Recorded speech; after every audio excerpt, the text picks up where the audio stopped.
예. 어, 바울이 로마에서 2년간 재판받았습니다. 재판받으면서도 그가 주님의 교회답게 사랑하는 일을 멈추지 않았습니다. 또 바울의 동역자들도 그 사랑하는 일에 함께 동역했습니다. 우리의 삶이 어느 형편에서든지 멈추지 말아야 할 게 사랑이다. 사랑하는 일은 멈추지 말아야 한다. 하는 것이 성경에서 지속적으로 나오고 있는 것 같습니다. 그 사랑하는 일은 우리가 해야 할 일인 거겠죠. 주님을 위해 해야 할 일들, 성실하는 겁니다. 그 이후에 바울의 행적입니다. 바울이 스페인 서바나를 갔을까요? 안 갔을까요? 네, 모릅니다. 성경은 기록하지 않습니다. 갔을 수도 있고 안 갔을 수도 있습니다. 기록을 안 하니까 그에 대해서는 뭐 이런 쪽 의견을 가져도 되고 저런 쪽 의견을 가질 수도 있다고 생각합니다. 근데 그 다음 행보, 바울이 그 다음 가는 행보는 분명하게 보면 그레데에 온 건 분명합니다. 로마에서 그레데에 와서 그레데 교회를 개척한 것이 디도서에 보면 보입니다. 로마에서 올 때 여기 배를 타면 쭉 보면 이 에베소로 갈 때 중간 기점이 그레데입니다. 그레데의 북쪽이 있고요, 남쪽이 있어요. 남쪽에 남쪽에는 사도행전 관련된 곳이 있습니다. 미향 있죠, 미향. 미향하고 베닉스. 거기는 그레데 남쪽에 있는 항구들입니다. 그중에서 미양은 가봤는데 미양은 아주 작은 곳입니다. 작은 곳이고 베닉스는 지금 항구가 있는지도 모르겠어요. 예, 거기에 그쪽을 가보질 못해가지고 모르겠는데 하여튼 미양은 아주 작게 있고 지금도 그 사람들이 많이 찾는 곳입니다. 그리고요 그 위쪽 북쪽에 이 그레덴 섬이 남쪽 북쪽 말씀만 드리니까 뭐 섬이니까 뭐 아주 가까운 것 같지만 아닙니다. 미양하고 위쪽에 있는 헤라클리온이라는 그 항구거든요. 거기까지는 2시간 걸립니다. 섬이 우리나라 제주도의 2.5배 상당히 큰 섬입니다. 상당히 큰 섬이고 그러니까 뭐 옆으로 쭉 길게 있다 보니까는 우리 지도상으로 보니까는 늘 작게 보이는데 아닌데 실제는 굉장히 큰 섬입니다. 그리고 산도 해발 2,000m 넘는 산이 몇 개가 있고요. 제법 한번 좀 가볼 만한 곳입니다. 그 중에서 북쪽 헤라클레온이 그 당시 정식 그 로마에서 오는 에베소로 가는 그 배 항구 옛날부터 지금까지 그 항구인 거죠. 그 항구에 디도 기념교회가 있습니다. 남쪽에는 없어요. 북쪽에 디도 기념교회가 있습니다. 그레데의 헤라클레온이라고 하는 항구입니다. 거기가 예전부터 있었던 크레타 섬이다 보니까 그레데 여기요? 예, 예. 크레타 크레토스라 그러죠. 크레토스 지명이고요. 거기에 그 위쪽에 뭐 항구가 있는 거죠. 이곳에서 교회가 개척되어지고 디도가 남겨진 게 우리 디도서를 통해서 분명하게 보입니다. 그리고 그 다음 간 행보가 에베소를 갖겠구나 하는 행보가 우리가 디모데 전서에 보면 보이죠. 디모데 전서에 내가 마게도니아 건너갈 때 너를 에베소에 남긴 것은 하고 이야기하고 있으니까 에베소에도 들렸구나 하는 게 보입니다. 그럼 에베소 갔다면 바울이 그 빌레몬서를 보내면서 골로새의 빌레몬의 집을 한번 방문하겠다고 이야기를 해놨거든요. 그러면 그 다음 갔을 곳이 에베소에서 당연히 골로새를 갔을 것입니다. 그래서 골로새 빌레몬 집을 방문했겠죠. 방문하고 그다음 마게도냐를 건너가야 되지 않습니까? 마게도냐를 건너가려면 그 당시에 있는 항구가 지금은 다른 쪽 항구로 많이 가기도 합니다만 여기서 드로아를 가야 됩니다. 드로아. 드로아 정도 갔을 때 바울은 상당히 날씨가 더웠던지 겉옷하고 또 연세가 드셔서 무거운 짐을 가지고 다니기 좀 힘들으셨던 것 같습니다. 그래서 자기의 책, 뭐 이런 책들을 남긴 곳이 맡겨둔 곳이 드로아에 있는 가보란 분의 집입니다. 이곳에 맡겼죠. 우리나라의 어감에 딱 그 연상되기 쉽게 났습니다. 우리 집의 가보는 가보에게, 가보에게는 가보를 맡길 수 있습니다. 바울의 가보를 가보의 집에 맡긴 거죠. 그리고 난 다음에 에베소서의 말씀처럼 당연히 마게도냐를 건너갔겠죠. 우리 아니 디모데 전서요. 우리 디모데 전서를 좀 가볼까요? 디모데 전서 좀 가겠습니다. 2장이죠.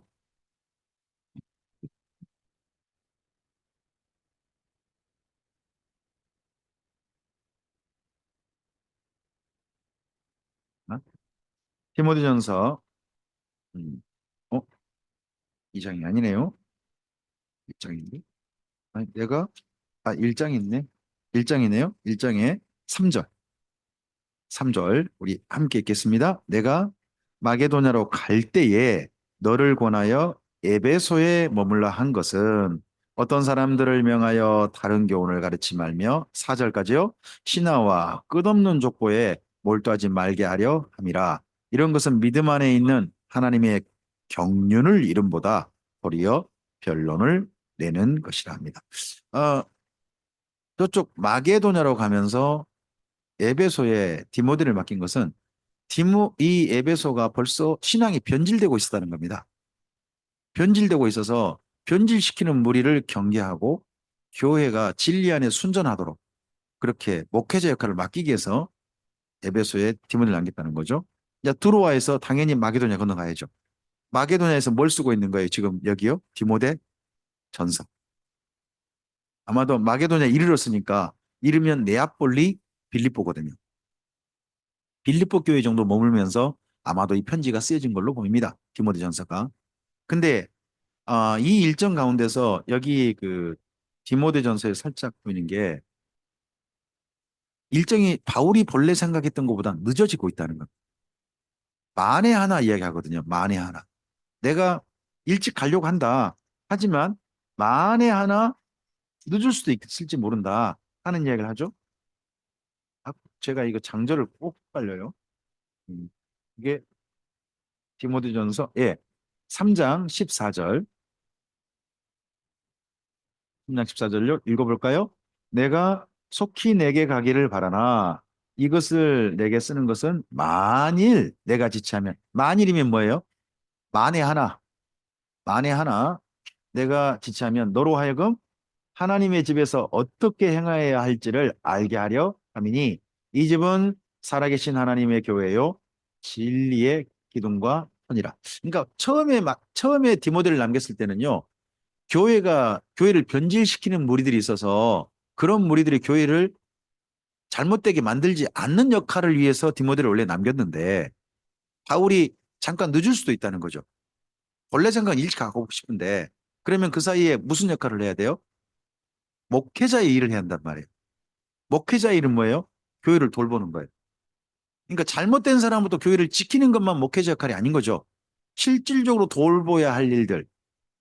그러면 사실은 적극적이고 올바른 일들이죠. 그런 일들을 열심히 해야 되는데 그런 일에 대해 쓰고 있는 거, 목회자가 해야 될 올바른 일에 쓰고 있는 것이 디모데 전서가 된 거죠. 디모데 전서는 만에 하나 경우를 들어서 편지를 보낸 겁니다. 근데 만에 하나가 실제가 됐을 줄 어떻게 알았겠어요? 실제가 됐을 줄.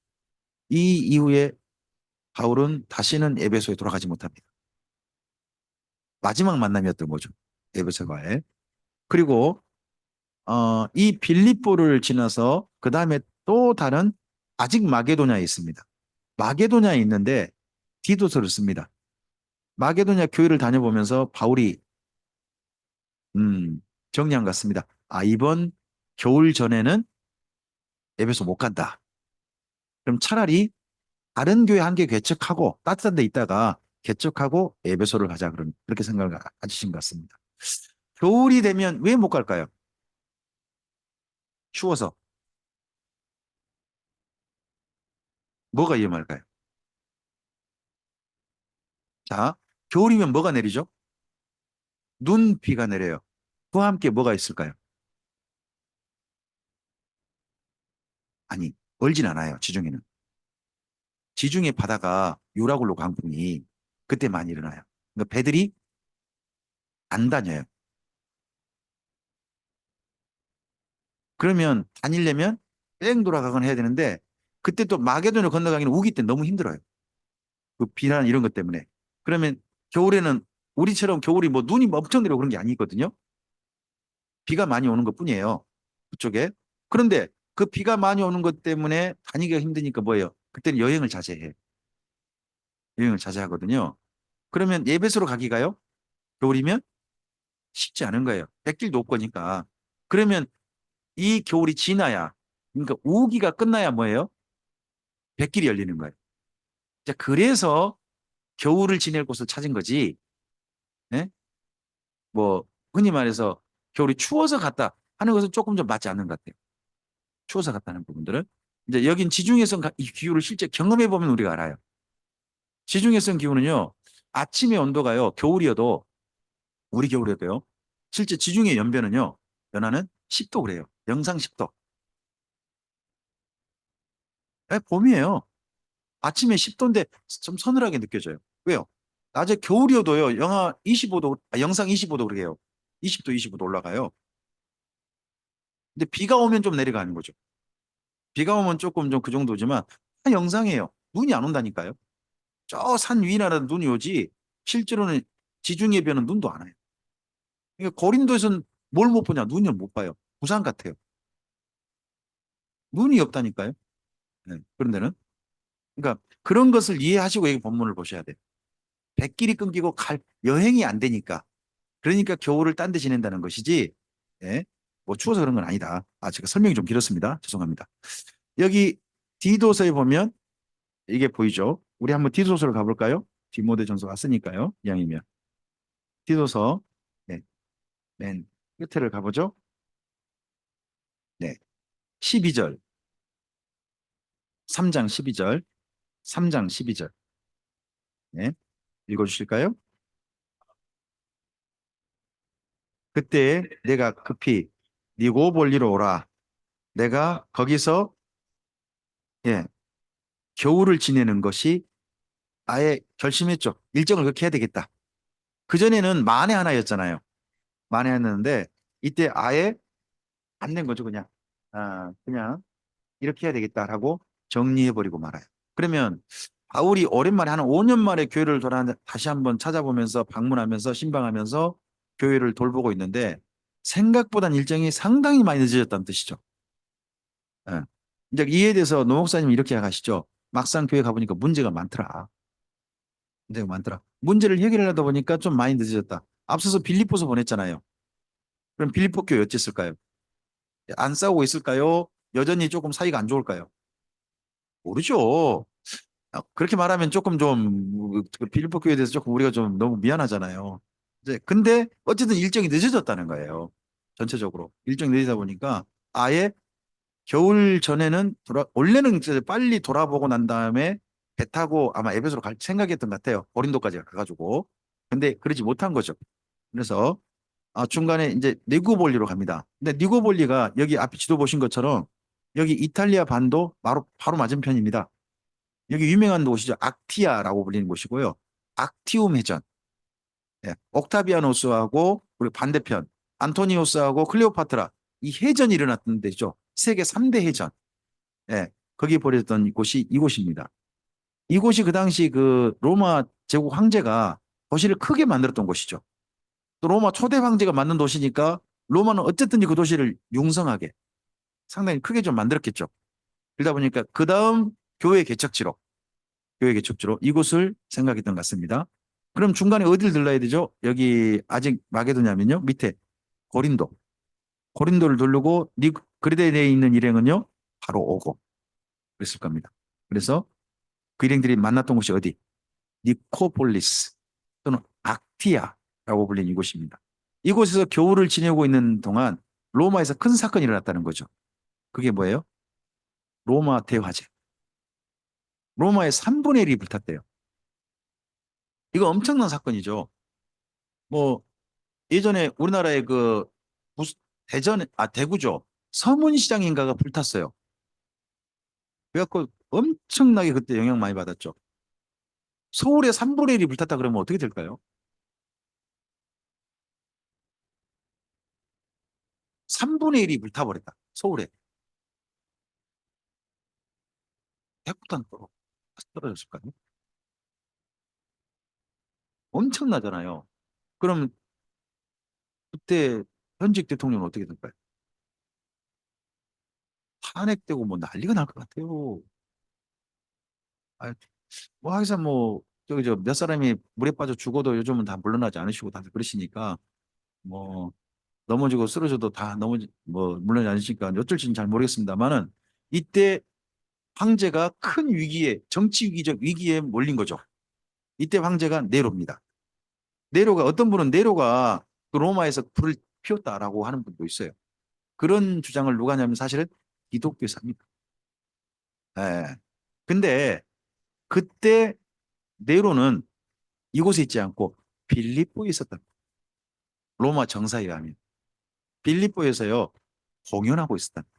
이 네로는요 정치를 하는 것보다요 공연하는 걸 좋아했대. 그러니까 황제라는 소리 폐하 이런 소리 듣는 것보다 오빠 이런 소리 듣는 걸 좋아하는 사람이었다는 거죠. 그래서 빌립보에서 한참 공연하고 있는데 이 사건이 터진 겁니다. 그러니까 이런 그 황제 행보에 대해서 언론이 되게 못마땅해 했는데 마침 로마의 대화제가 일어나. 그러니까 큰 위기에 몰린 거죠. 큰 위기에 몰리니까 네로가 두 가지를 했다고요. 하나는 급격하게 그걸 복구시켰대요. 복구를 시켰대요. 또 하나는 뭐였냐 그러면 이 화재 원인 누가 일으켰냐. 그쵸, 그쵸, 그쵸. 네. 어, 방심위의 그 뭐야 가족들이 전부 다 민원 올린 거 그거보다는 이거 누가 꼬질렀느냐 이거 찾는 게 중요한 거잖아요. 뭔가 중요하잖아요. 하여튼 그런 식으로 찾았는데 맨 처음에는 유대인을 목표로 했대요. 유대인들이 상당히 그 로마 사람들이 싫어하는 종족이어서 유대인을 맨 처음에 하려고 했대요. 그래서 유대인들이 찾아왔다. 로비하면 어느 민족이냐면 유대인입니다. 최고의 로비의 민족입니다. 황제를 설득시키는 거예요. 야, 우리가 그래도 로마 제국이 얼마나 기여를 하고 있습니까? 사실 그렇죠. 근데 기여도 안 하면서 천하의 연맹 같은 놈들이 있습니다. 누구? 폐하께서 그냥 무죄 방면했습니다만 사실 기독교인들이 진짜 천하의 연맹입니다. 예? 그 로마에도 있습니다. 그런 사람 잡아 이 불지른 겁니다. 우리가 아닙니다. 어, 그래? 그럼 그것들을 타겟으로 하자 해가지고 기독교인이 타깃이다. 이 때문에 황제가요 로마에 있는 사람만 잡아 죽인 게 아니라 곳곳에 보이는 족속 모든 기독교인을 다 잡아다가 다 죽여서 본보기를 삼아버린 로마 대화제에 대한 반전을 깨했던 사건이 이때 일어나는 거죠. 그래서 많은 기독교인이 죽었는데 특별히 이때 앞서서 유대인들이 기독교인 죽이자고 했지 않습니까? 그래서 기독교인 죽이는데 앞장섰던 사람들이 유대교 유대인. 그러면 그 유대교 유대인들이 진짜 잡아 죽이고 싶은 기독교인이 있다면 누가 있을까요? 두 명 있습니다. 한 사람 놓쳤어요. 죽여버리고 싶었는데 베드로. 그리고 한 사람 죽여버리고 싶었는데 무죄 방면받았죠. 그래서 이때 베드로하고 바울은 순교당. 많은 분이 순교를 당했는데 베드로하고 바울은 이때 순교를 당한 거죠. 그래서 니고볼리에 있던 바울이 로마로 끌려가게 됩니다. 그곳이 로마에 있는 마메틴 감옥이고요. 이곳에서 디모데후서가 쓰여지게 됩니다. 교회가 억울하게도 죽임을 엄청나게 당했던 끔찍한 죽임을 당했던 시간이 이때 이어지게 됩니다. 이때 기독교는 어떻게 됩니까? 보이는 족족 잡아서 죽입니다. 고문당합니다. 끔찍한 일들을 겪어야 됩니다. 그럼 교회는 어떻게 됩니까? 이럴 때. 소나기는 잠시.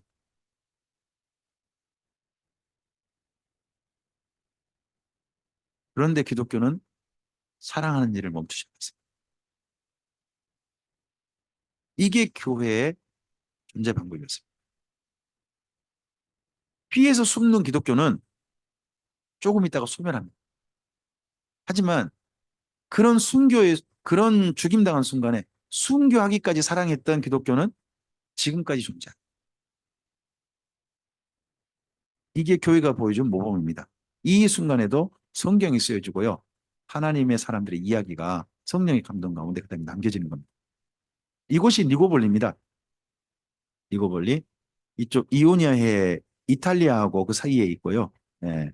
지금은 그리스 쪽 그쪽으로 알고 있습니다. 그렇죠. 니코폴리스 악티아라고 불리는 곳인데요. 산도 없어요. 그냥 평지고 바로 저기 지중해변 됩니다. 지금은 옛날엔 큰 도시가 있었는지 모르지만 이렇게 흔적만 살짝 남아 있고요. 다 바다고 과수원 이런 것만. 그리고 해안가에 무슨 저 뭐가 있는가 그런 사진도 없어요. 다만 이곳에 뭐가 있냐 그러면 휴양지, 휴양지. 사람들이 이곳에 와가지고 지내고 하는 펜션 같은 것들이 더 있는 이런 것만 남아 있는 거죠. 이런 거예요.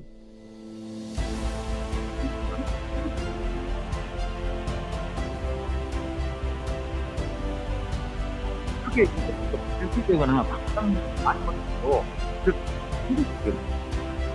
그냥 이게 모든데 이 어느 분이 있으면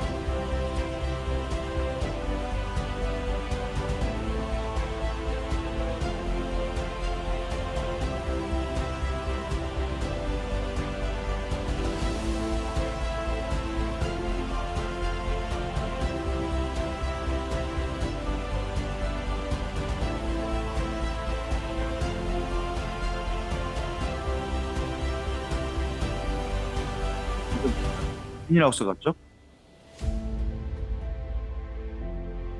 여기 지중해면 아닙니까?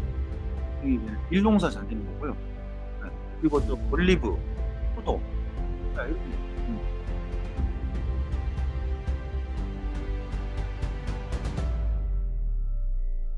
그리고 이쪽 땅은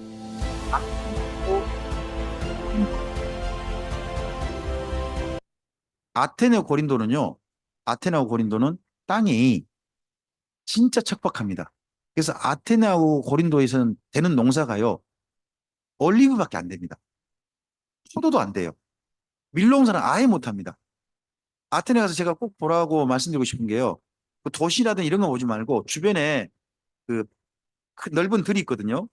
들에서 뭘 기르는가 한번 봐보세요. 보면 밀농사 한 데도 없어요. 그럼 생각을 해보세요. 이쪽은 고린도라든지 아테네 쪽은요. 밀이 한 톨도 안 나와요. 식량이 없단 말이에요. 올리브밖에 없어요. 어쩌다가 이제 포도농사 좀 되고. 그러면 뭐 먹고 살아요? 그 사람들.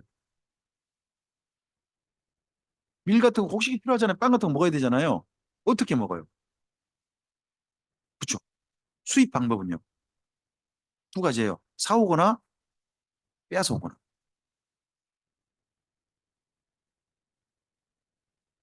거시기예요? 실제 그랬어요. 그래서 원래 강도 때요, 여기가. 그래가지고 방법이 뭐냐? 로마가 원래요. 이쪽 그리스의 식민지였어요. 로마 같은 데서 뭘 가져오는 거예요? 그 식민지 밀 같은 거 가져오는 거예요. 식량 같은 거 가져와서. 그래 자기들이 그렇게 먹고 살면서 저기 저 아re오바고 모여가 서로 말장난이 하고 사는 거죠. 그랬던 도시가 아테네 같은데 그랬던 거죠. 예, 여기 이쪽 악티아 이쪽은 그 고린도 그쪽은 정 반대쪽이잖아요. 그 반대쪽 거기는 이렇게 밀농사 되고 그런 곳이.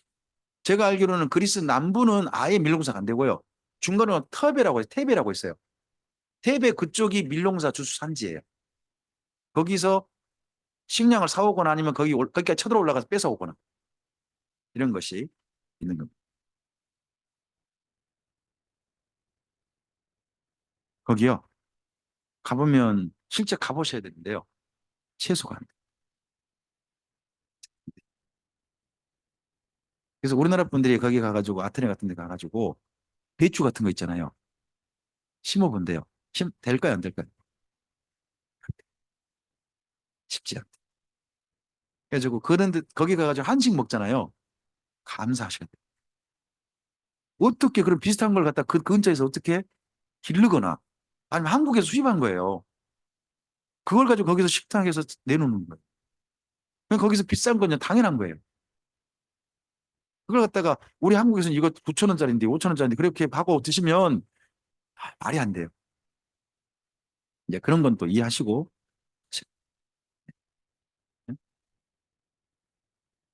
자, 이런 교회가 환란 당하면서 뭐 했다고요? 우리가 계속 보실 겁니다. 사랑했다.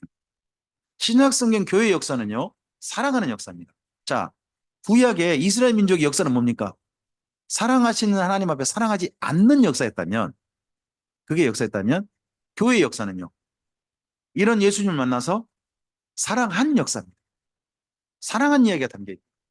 우리가 그것을 우리가 읽어내야 되는 거죠. 그것을. 이때도 바울이 교회를 돌보고요. 1차 박해 속에도 성도들을 돌보는 일들을 이 바르게 사는 삶에 대해서 결코 물러나지 말기를 바라는 말씀으로 들어있죠.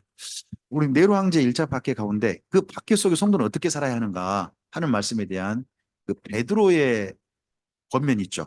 그 부분 좀 읽어보고 함께 좀 가볼까요? 베드로 전서 좀 가시죠. 베드로 전서. 이 환란 속에 성도는 어떻게 살아야 하는가? 네. 4장, 베드로 전서 4장 12절부터 네, 19절까지를 보시기 바랍니다. 12절부터 19절까지 읽어볼까요? 사랑하는 자들아, 너희를 연단하려고 오는 불시험을 이상한 일 당하는 것 같이 이상히 여기지 말고. 이게 불시험이 뭐예요? 네로 황제 1차 박해. 네로 박해입니다. 기독교 박해. 계속요. 오히려 너희가 그리스도의 고난에 참여하는 것으로 즐거워하라. 이는 그의 영광을 나타내실 때에 너희로 즐거워하고 기뻐하게 하려. 환난 중에 성도는 어떻게 살아야 한다고요? 그리스도의 고난에 참여하는 것으로서 여기고 기쁘고 즐겁게 살아라. 도리어 그런 시간을. 계속요. 너희가 그리스도의 이름으로 치욕을 당하면 복 있는 자로다. 영광의 영, 곧 하나님의 영이 어떤 치욕을 당했을까요? 이때 어떤 치욕을 당했을까요? 그때요. 예수 믿는 사람들이 붙잡히면요. 고문당한 것만 아니라 사람들의 구경거리가 되는데요. 발가벗겨서 길거리에 세워놓는데요. 길거리에 예수 믿으면 이런 놈이 이렇게 되는 거야 하고 그 몸에다가 기름을 뿌리고요. 저녁 때 정도에 인간 횃불로 태워진대요. 그렇게 죽임당하기도 하고요. 그리고 콜로세움 원형 경기장에 사람들 잔뜩 이제 구경거리가 되는 거죠. 그리고 사자한테 먹히는 그런 치욕을 당하는 거죠. 그리고 사람들이 다 지나가는 거리에다가 니네가 예수를 따라간다고 예수는 어디에 못 박혔다. 이 십자가에 못 박혀 죽임당한 사람도 어마어마하다는 거죠. 그런 치욕들을 예수 믿는 사람들이 실제 당했어요. 근데 그런 치욕을 당하는 게 성도들한테 뭐라고요? 이 말이 정말 그 반전이지 않아요? 14절에. 그런 치욕을 당하면 복 있는 자다. 그런 일 당하는 게 복이다. 이게 말이 되냐고. 우리 같으면. 힘들고 어려운 일 당하는 게 복이다. 이게 말이 되냐고요. 근데 여기서 이렇게 말하죠. 계속 읽어볼까요?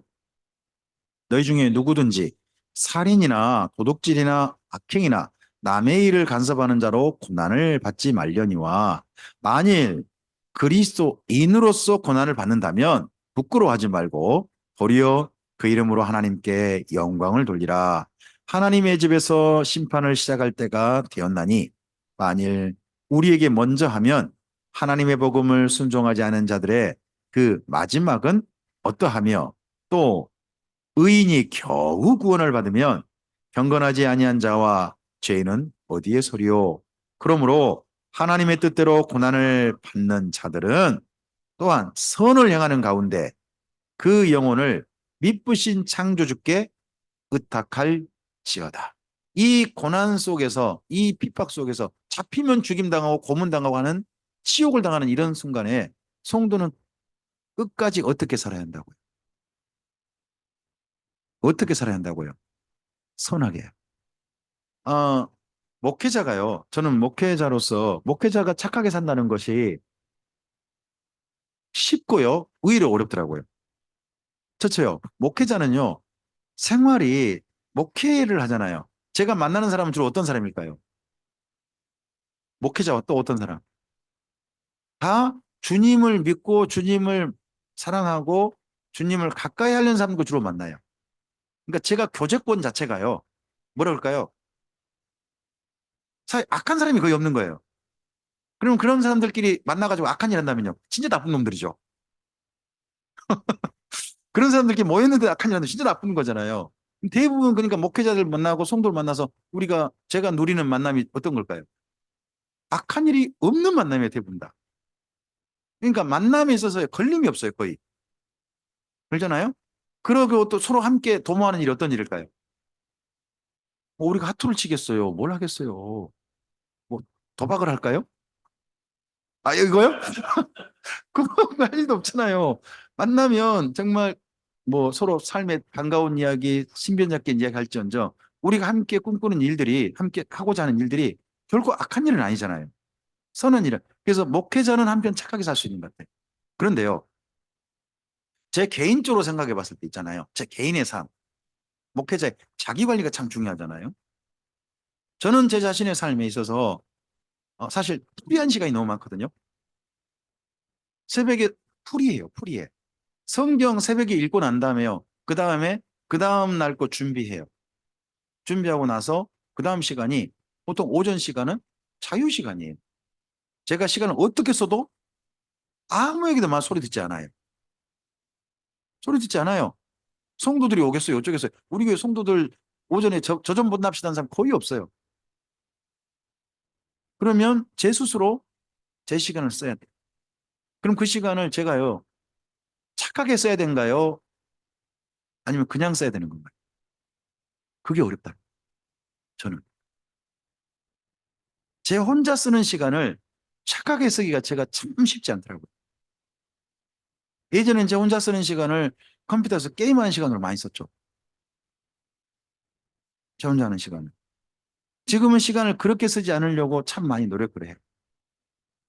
그러면 강제적으로 하나님께서 조금 제게 주신 그런 것도 참 감사한데 우리 집에 갑자기 강아지가 온 바람에 강제적으로 산책을 제가 하게 제가 산책을 당하는 것 같아요. 어. 하여튼 그렇게 하면서 시간을 조금 좀 쓰고요. 오후 되면 집사람이 이제 차량 운행하는 거 제가 좀 돕다 보니까 하기도 하고 그리고 저녁에 그 다음 시간은 또 준비된 시간이 있어가지고 비교적 시간을 제가 조금 사람들을 만나지 않지만 제가 스스로 해가는 시간이 비교적 조금은 좀 그래도 잘 해가는 것 같아요. 제가 이번 강좌하기 전에 한 달 동안 계속 파워포인트 점검하고 다시 한번 여기 관련된 영상들 또 인터넷 쭉 검색하고 우리가 성경 본문 살펴보고 하는 일을 계속 남은 시간에 했어요. 그러다 보니까 이런 시간에는요. 설교 준비 외에 이런 시간을 채우다 보니까 한 주간이 금방 가요. 제가 지금 한 달 정도 생각해 보면요. 감사해요. 내가 그래도 비교적 시간을 허투루 보내지 않았구나. 그래도 하나님 앞에서 착하게 쓰려고 노력했구나 하는 것이 너무 감사해요. 그런데요. 아, 강좌가 이제 없는 시간들이 있어요. 설교만 하고 성도들과의 만남 약속도 없는 시간이 있어요. 그럼 그런 날은 어떻게 했을까요, 제가?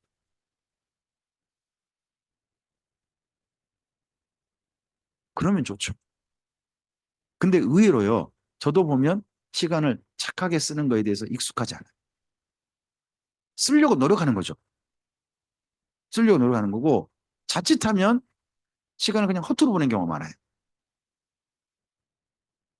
우리는 환난을 당하면서도 어떻게 해야 돼요? 착하게 살아야 돼요. 착하게 산다는 것은 사랑하며 산다는 건요. 나 자신을 사랑하는 거고 내가 하나님께 내게 준 시간을 사랑하는 거잖아요. 선한 일로 채우는 거잖아요. 네. 그런 측면에서 우리의 삶이 이런 말씀이 모범이 되는 것 같아요. 모범. 허투루 보내지 말라는 거죠. 그것이 착한 일이에요.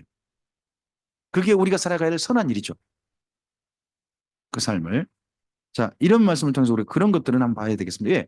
우리는 사실 내로밖에 받고 있지 않잖아요. 우리 평안하잖아요.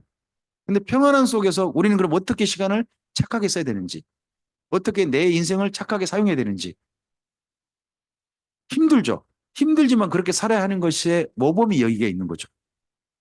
네. 자, 한번 볼까요? 4차 전도행 이때요. 보면 삼중 오렴이 보여요. 4차 전도를 에베소 출발해서 그레데까지 하고 해서 어디까지 갑니까? 니고볼리로 가지 않습니까? 이때 쓰여진 성경이요. 디모데전서와 디도서가 쓰여지게 됩니다. 이때 뭐가 터져요? 1차 박해가 터집니다. 1차 박해 때 모든 성도들은 무슨 선택의 기로에 설까요? 순교를 당한다 할지라도 예수님 믿을 거냐? 아니면 안 믿은 척 곁들여야 할 거냐? 이거에 대한 갈등이 있습니다. 그때 누가 순교합니까? 베드로와 바울이 순교의 길을 걸어갑니다. 그때 바울이 남긴 성경이요. 디모데후서고 또 하나가 있다면 여기 사실 히브리서도 예, 바울과 영향이 있다고 봅니다. 연관이 있다고 봅니다. 그리고 베드로가 순교당하면 남긴 그의 마지막 사랑이 뭡니까? 베드로 전후서가 성도를 향한 사랑 아닙니까? 사랑. 사랑을 남긴 거죠. 끝까지. 그리고 그때 여전히 이게 멈추지 않습니다. 유대교 핍박이 계속됩니다. 그러다 보니까 믿는 유대인들은요, 이중고를 겪는 겁니다. 유대인도 핍박하죠. 더더구나 로마 제국까지 자기를 핍박하지 않습니까?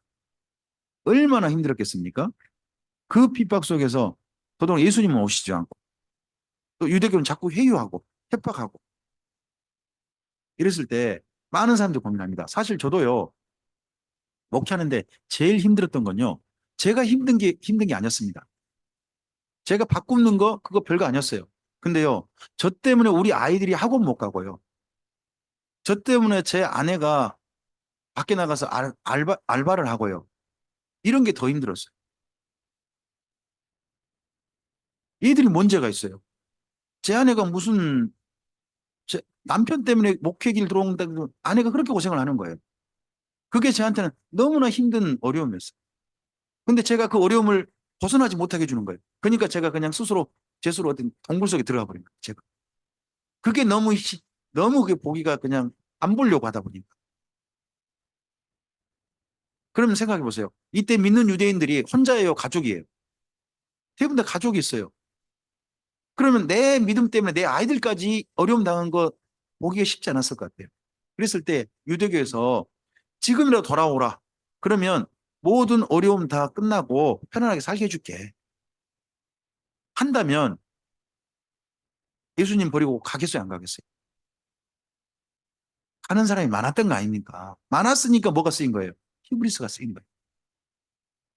그런 사람이 없었다면 히브리서 쓰일 일이 없어요.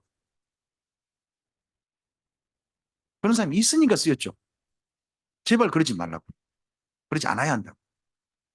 그리고 거기다가 또 교회 안에 뭐가 터져 나왔어요? 이단. 그러니까 보십시오. 로마 제국이 핍박하죠. 유대교 핍박이 여전하죠. 거기다가 교회 내부에서 또 이단이 또 터져 나온 거예요. 이 삼중고 속의 교회가 주님을 순전하게 사랑하는 길로 가야 했어요.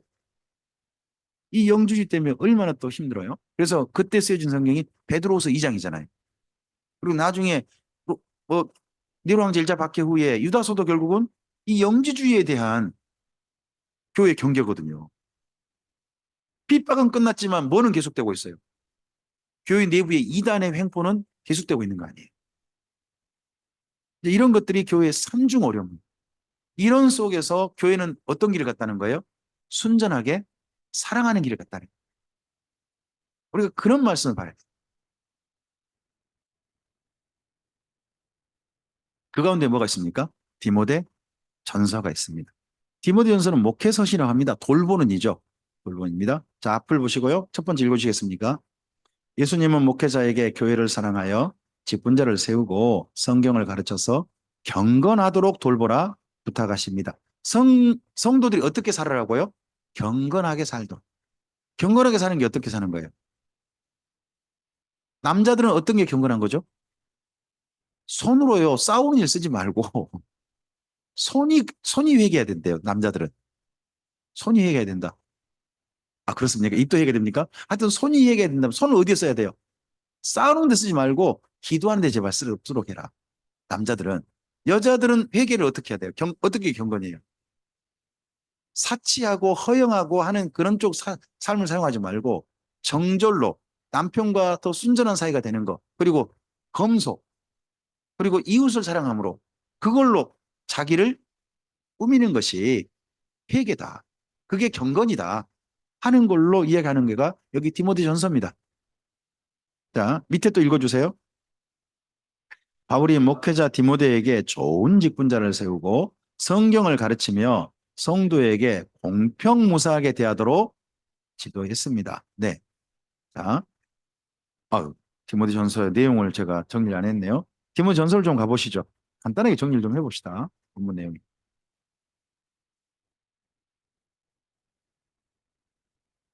디모데전서 1장은요. 1장은 목회자가 본받아야 할 사람과 본받아서는 안 되는 사람을 이야기합니다. 본받아야 할 사람은 누구냐 그러면 1장에서 네, 바울입니다. 자기를 본받는 자로 내세웁니다. 하지만 본받지 말아야 할 사람이 있다는 겁니다. 그들은요, 믿음의 길에 파손된 사람들입니다. 대표적인 사람은 누굴 말합니까? 알렉산더와 후메네오를 말합니다. 거기 20절에 있죠. 20절에. 네, 그렇습니다. 하지만 자기를 본받아라 합니다. 그리고 2장에서는요, 성도들을 지도하는 겁니다. 지도하는데 남자들은 뭐 하게 하고요?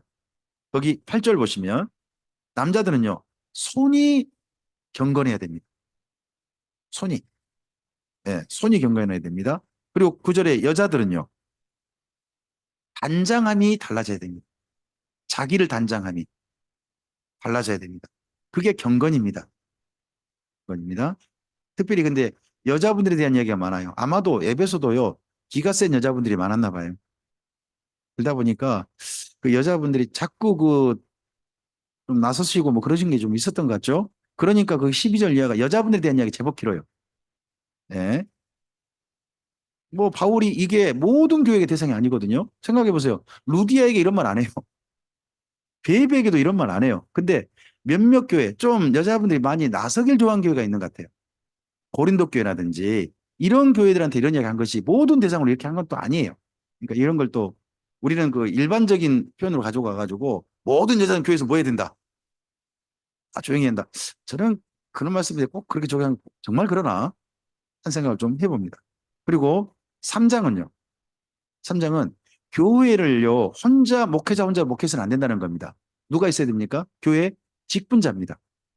직분자가 좋은 분이 세워져야 교회가 또 건강해 할 수 있다는 겁니다. 돌보는 이가 잘해야 한다는 거죠. 뭐 이런 말로 한다면 우리나라도요. 예. 지도자가 좋은 분이 세워져야 됩니다. 지도자를. 4월 달에 총선 아닙니까? 국회의원 뽑잖아요. 그러면 좋은 분을 우리 국가의 지도자가 되게 해줘야 됩니다.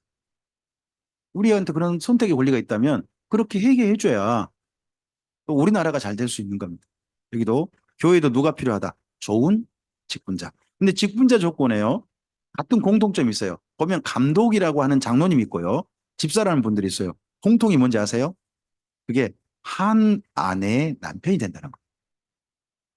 한 아내의 남편. 뭘 강조하는 거예요? 가정생활. 부부생활이 정결할 걸 강조해요. 지금도 우리나라는 이거 장로님 조건에 이걸 목회자 조건에 이걸 넣은 게 있어요. 그래서 우리 교단에는요. 이혼 사유가 적절하지 않는 이혼한 경력이 있는 사람은 목회자가 될 수 없다. 장로님도 그런다라고 돼 있어요. 우리 교단은 그런 내용이 있습니다. 적어도 이혼 사유가 뭐야 한다는 거예요? 사별을 했거나 또는 한쪽이 그 이단에 빠져버렸거나 그런 거 있잖아요. 그런 경우는 허용을 해요. 하지만 뭐 그냥 멀쩡한 가정 갑자기 깨트고 자기가 바람 나가지고 이혼했다든지 이런 거 있잖아요. 이런 데는 우리 교단은 목회자도 못 되게 하고 항존 직분자 세우는데도 결격사유가 됩니다. 그런 분도 있어요. 그게 이제 여기 디모데전 3장에 근거를 합니다. 우리 교단은 그렇게 하더라고요. 그리고 4장은요. 4장은 목회자의 자기 관리입니다. 목회 중에 중요한 게 뭐라는 거예요? 자기를 목회하라는 거예요. 우리는 목회 그러면 성도들만 대상으로 생각하지 않습니까? 근데 목회자의 목회는 자기 목회를 해야 돼. 자기를 목회해야 돼. 그게 여기 4장입니다. 자기 목회를 잘해야 한다는 것. 그리고 5장은요. 애절 있는 목회를 해야 한다는 것. 애절 있는 목회. 연세 드신 분에게는 누구처럼 대하고 아버지, 어머니처럼 대하고 젊은이에게는요. 형제에게 대하라는 겁니다. 애절이 있어야 한다는 거죠. 저는 그래서 노 목사님의 가르침이 참 괜찮다고 생각합니다. 노 목사님께서 저를 만나시고 난 다음에 나이 차가 굉장히 많은 거 아셨죠? 제가 맨 처음에 그 질문과 답란에다가 목사님께 궁금한 거 몇 가지 질문을 드렸더니 뭐 광주 찬빛교회 김명주입니다라고 글을 딱 써서 올렸더니 아 김명주 자매님 하고 답변을 달아가지고 제가 답변을 그렇게 달아서 그 다음에 이제 목사님께 좀 말씀드린 적이 있거든요. 아, 목사님 답변 감사합니다. 근데 제가 그 호칭을 차마 붙이기 어려워서 그랬습니다만 저는 강진된 참빛교회 김명주 목사입니다. 그리고 남자입니다라고 했더니 그 다음에 다 답변 달아주시기를 아 죄송합니다. 라고 답변 달아주시고 해주신 적이 있었거든요. 한번 그런 기억이 있고, 그 위에 만나셔서 저에게 이제 뭐 찬양 인도도 좀 부탁하시고, 이제 여러 번 좀 뵙죠. 그러고 난 다음에 나이 차이가 많고, 그리고 강사 중에선 제가 딱 중간이거든. 중간이지만 노 목사님과 나이 차이가 워낙 많아요. 워낙 많아요. 그런데 노 목사님께서 한 번도 지금까지요, 김명주 목사라고 부른 적이 없었어요. 맹주야? 아닙니다. 목사님하고 주십시오. 호칭을 한 번도 평어로 쓰신 적이 없어요. 그렇게 편안하게 대해주시면서도 종, 존칭으로 꼭 써주십니다. 그러시면서 저희들한테 그 했던 제안이 전 너무 마음에 들어서 그때부터 고쳤던 것 같습니다. 제가 제 아내와 제 사이에 그전에는 말을 평어로 쓰는 거에 도리어 친근하다라는 생각이 들어 그렇게 썼거든요. 근데 목사님께서 부부 사이에 존경어를 썼으면 좋겠다 하는 말씀 제안했을 때 너무 일리가 가슴에 남아서 지금 그렇게 하고 있고, 그리고 또 교회 젊은 청년들한테 말씀을 낮춰서 함부로 하지 않는다 하는 말씀 듣고 난 다음에 우리 교회 사실 자매님들이요. 여기 지금 성경 공부하러 온 지금 미인이잖아요. 네, 지금 미인이신지라 미인의 일을 하고 있죠. 네.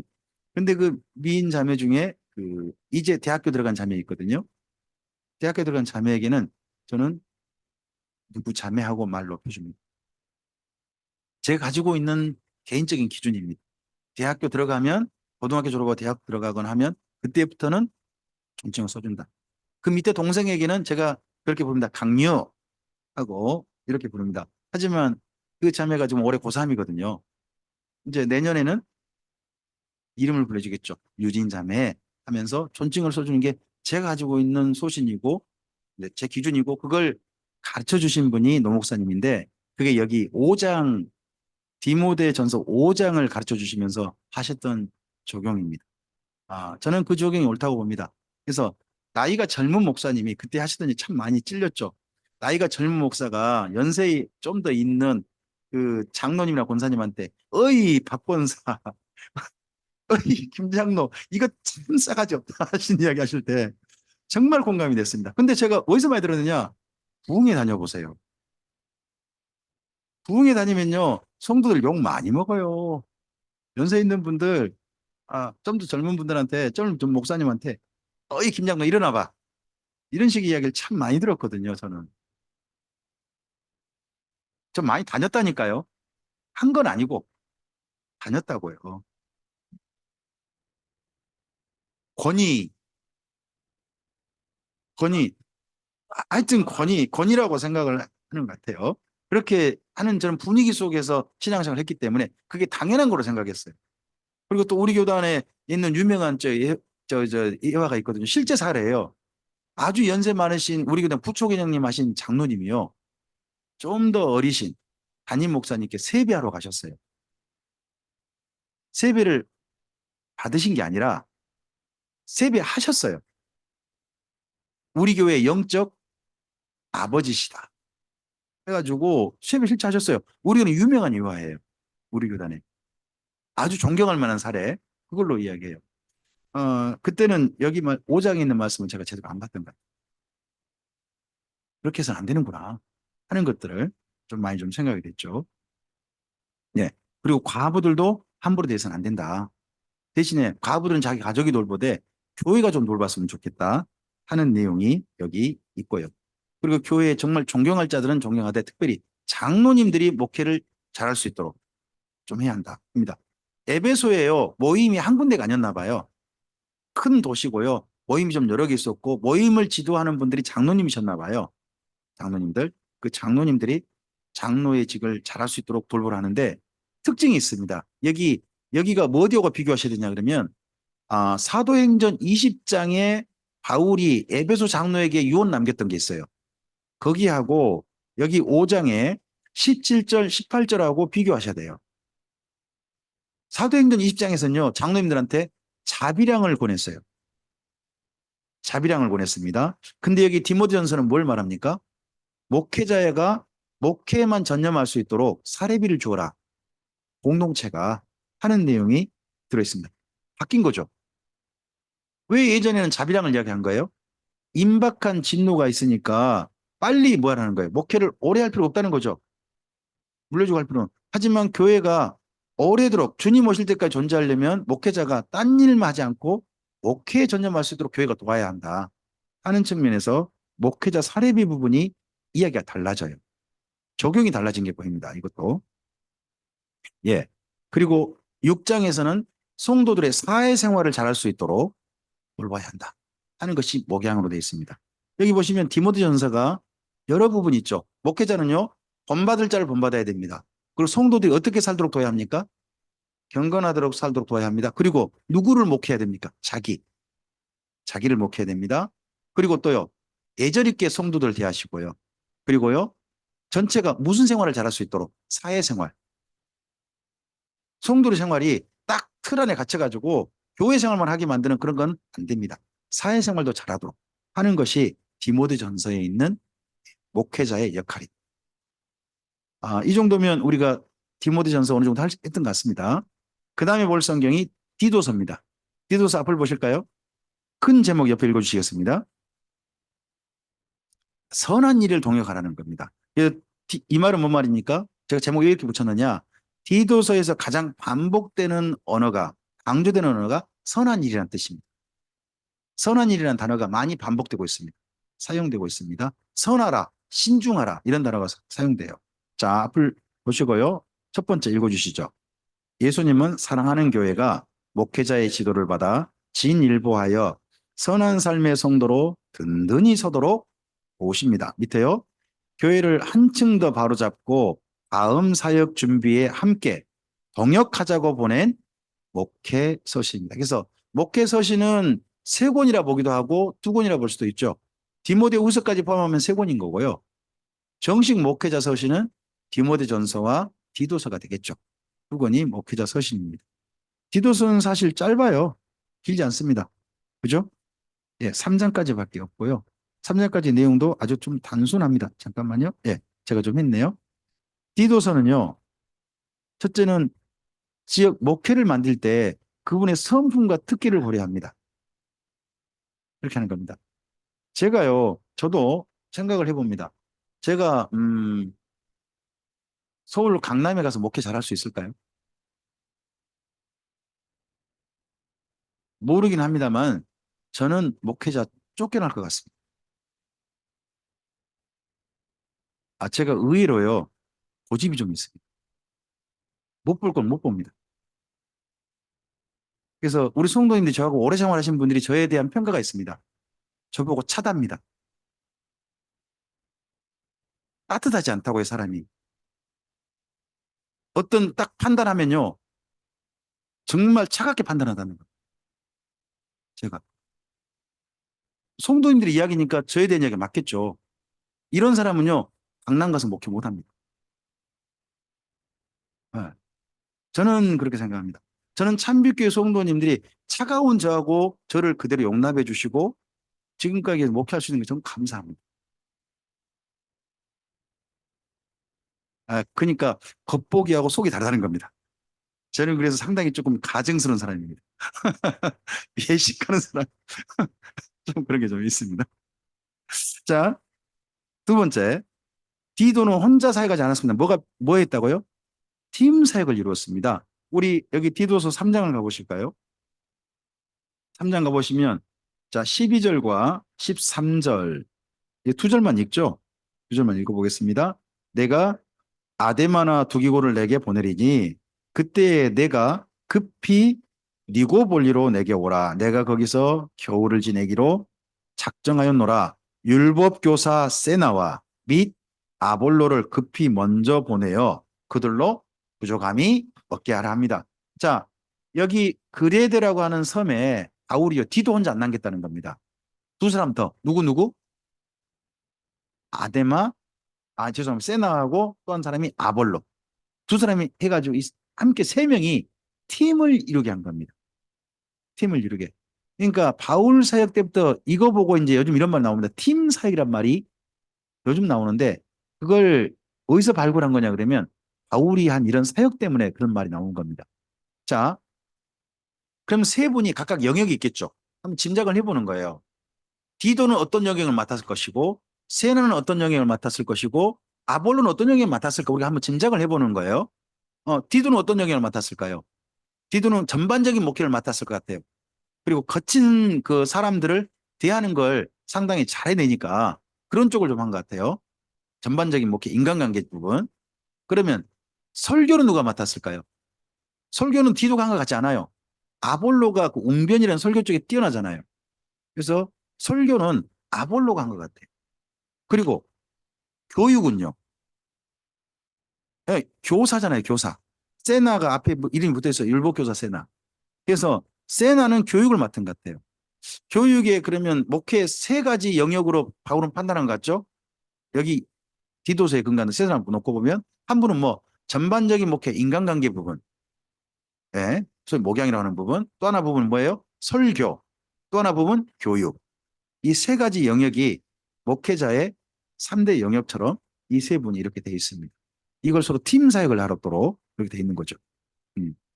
뭐저 같은 경우는 이걸 세가 tes트하네요. 그중에 저는 이 중에 셋 중에서 제일 젬병이 목양입니다. 인간관계가 저는 젬병이다 라는 이야기를 듣긴 합니다. 예. 자, 그 다음에 세 번째입니다. 뭐라고요? 니고볼리 계획했습니다. 겨울을 지내면서 전도하자 하는 계획이었습니다. 교회는 어떠라는 겁니까? 여기 디도서를 읽을 때 이 단어에 주의하시라는 겁니다. 첫째 뭐라고요? 신중하라. 또 하나 왜요? 선한 일을 하라는 겁니다. 신중하는 게 뭐예요? 왜 신중하는 말을 했을까요? 네, 신중 안 하니까. 왜요? 그레데가 왜? 섬이잖아요. 섬이잖아요. 그리고 여기가 그 남쪽에 사이렌 그런 그 전설이 있는 그 암초도 많고 하는 바람도 거치고 하는 그런 지역이에요. 예? 거기 심지어 거기가요. 바람이 심해가지고 비행기가 안 뜰 때가 있어요. 제가 이번에 그레데 뭐 그리스하고 크로아티아 갔다 왔는데요. 뜻밖의 사고, 저 처음 사건을 겪었어요. 저희가 예약한 비행기가요. 그레데에서 아테네로 가는 비행기였거든요. 비행기 기장이 나 비행 운전 못한다는 통보가 온 거예요. 우리 그레데에 있는데 좀 있으면 이제 비행기 타러 가면 되는데 중간에 가니까 난리가 났잖아요. 갑자기 새로 다시 비행기 티켓 다시 끊어 그 비행기가 아예 안 다녀버리는 거예요. 그래서 새로운 비행기를 끊어야 돼가지고 전부 다 다시 여권 제출하고 급하게 그냥 가이드께서 전화 여기저기 막 하시고 하시면서 전체 연결해가지고 한 팀이 다 아테네 못 갔어요. 우리 비행기를 두 팀 나눠가지고 두 팀에 걸쳐가지고 가가지고 그날 또 일났죠. 그렇게 가다가 한 분이 또 여권을 잃어버려가지고 그날 밤에 참으로 많은 일이 있었어요. 그날. 그래가지고 그레데를 잊지 못해요. 어? 거기가 그 바람 같은 거 심하고 막 그러다 보니까요. 가끔씩 가다가 이런 기장들이 이렇게 파업 선언하면요. 나 못한다 하면 비행기 자체가 그 비행기 기장 컨디션에 따라서 그런다고 합니다. 하여튼 그런 도시다 보니까요. 뭐가 있냐 그러면요. 섬이다 보니까 사람들이요. 하루 먹고 하루 살아요. 내일을 생각하지 않아요. 그냥 오늘 먹고 죽자예요. 오늘 먹고 죽자. 그런 식으로 살아요. 허랑방탕한 거죠. 근데 그런 도시 속에서 그런 그 섬 속에서요. 교회가 신중하게 살면 어쩔까요? 도드라져 보이죠. 남달라 보이죠. 그런 사람들 속에서 삶을 거룩하게 구별되는 방법이 바로 그런 거죠. 이 신중하다는 단어가요. 마태복음에서 뭐라고 번역됐을까요? 같은 단어예요. 신중하다 하고 이 번역된 단어 있잖아요. 마태복음에서 뭐라고 번역됐을까요? 그게 지혜롭다는 단어 번역했어요. 혹시 이런 단어 이런 표현 기억나세요? 너희를 보냄이 이리 속에 양을 보냄 같도다. 너희는 비둘기같이 순결하고 뱀같이 지혜로워라 그러잖아요. 그 지혜로워라는 단어가 여기 신중하다는 단어 같은 단어예요. 한쪽에는 지혜로워라 번역했고 한쪽에는 신중하라고 번역해 놓은 거예요.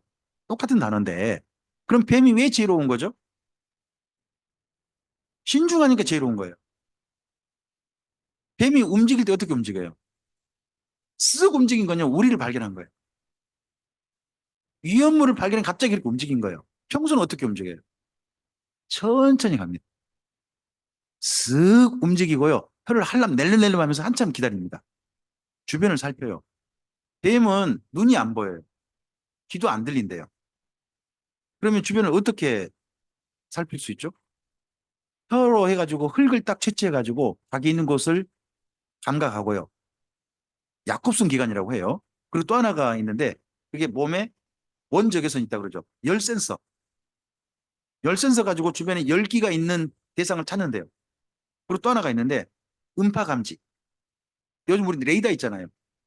레이더의 원형이 그 뱀이겠대. 그런데 착안해가지고 레이더가 나왔다고 해요. 네. 이런 걸로 그 뱀은 움직여요. 그럼 그걸 전체를 종합해가지고 그 다음 움직일 때를 움직이는 거죠. 먹이를 향해 가고. 혹시 뱀이 먹이 잡아 먹을 때 모습 보신 적 있으세요? 천천히 싹 고개 들어가지고 앞에 싹 가가지고 어떻게 해요? 순간 탁 잡죠. 이게 신중이죠. 자, 이 땅 가운데 살 때 성도는 어떻게 살아야 돼요? 함부로 움직여서는 안 되는 거죠.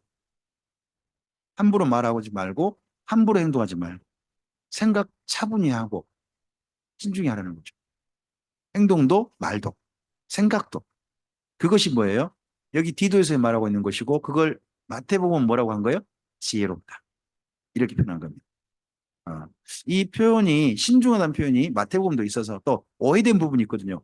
뱀같이 지혜로우라 그러니까요. 이걸 가지고 이단이 써먹어요. 뱀이 누구예요? 사탄. 그럼 누구처럼 지혜로워라? 그럼 사탄 짓거리 하는 게 뭐예요? 지혜롭다고 생각하는 거예요. 사탄이 무슨 짓거리예요? 속이는 거잖아요. 사람 속여 먹고서 뭐라고 해요? 이게 성경이 하라고 한 거라고 이야기하는 거예요. 사람 속여 먹고 그게 신천지 행태예요. 뱀처럼 지혜로워라. 이걸 모략이라고 말을 쓰거든 그들은. 그 성경을 엉터리 해석한 거죠. 원래 말을 모르고. 이런 부분들은 조금만 목사님들께서 아시고 수송님 아시면 얼마나 그들이 사탄 짓거리 하는지 보이죠. 왜 그들이 사탄 짓거리 하겠어요?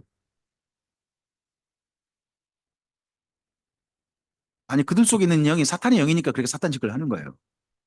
성경을 잘못 읽어서. 네. 자, 이때 정도 그다음 이 두 분 때 박해가 이렇게 퍼집니다. 엄청난 지역이 박해 대상이었습니다. 이때 정도에 바울이 이런 박해를 당하고 또 한 분이 누가 당한다고요?